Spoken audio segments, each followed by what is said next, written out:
Here are 8 negative adjectives you can use. Below me there's a new drag and drop activity. I want you to try to complete this as I go through these. So the first word means unhappy and without hope.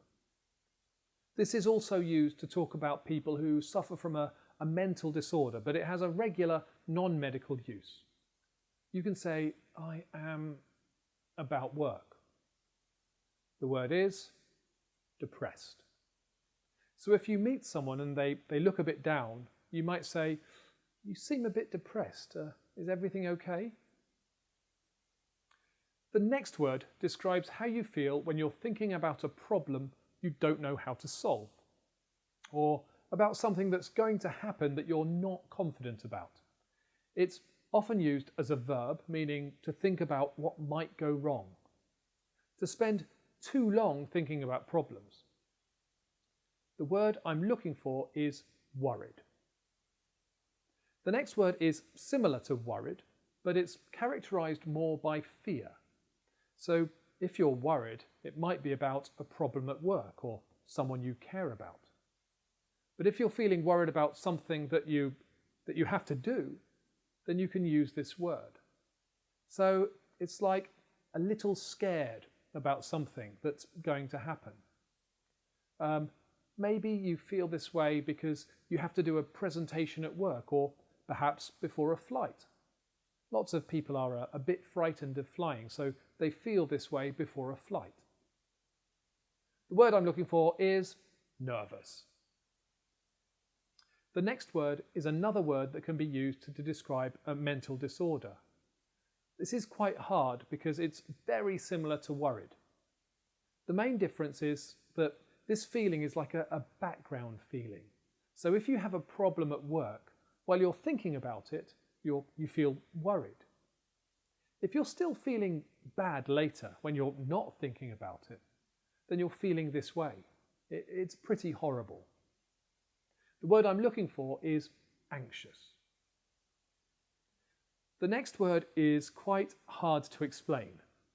It's a combination of nervousness and anxiety and sometimes depression.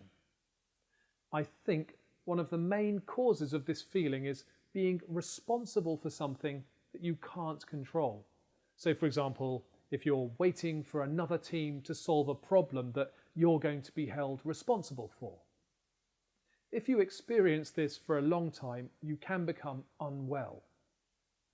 We use the noun for this feeling and talk about ways to manage it.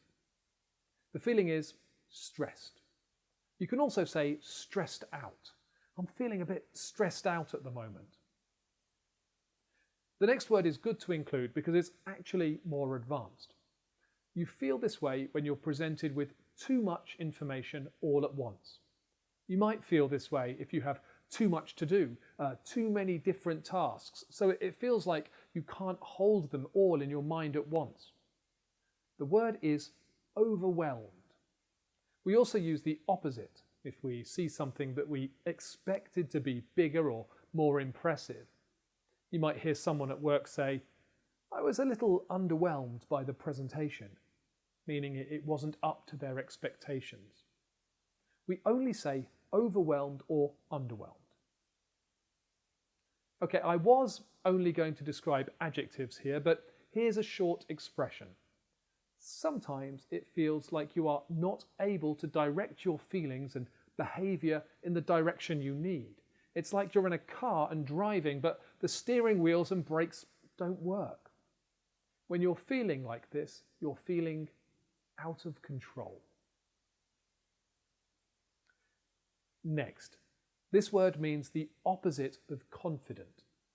You feel this way if you're worried that you're not good enough to succeed at something. I don't think people use this much to describe their own feelings. It's more commonly used to explain other people's behaviour.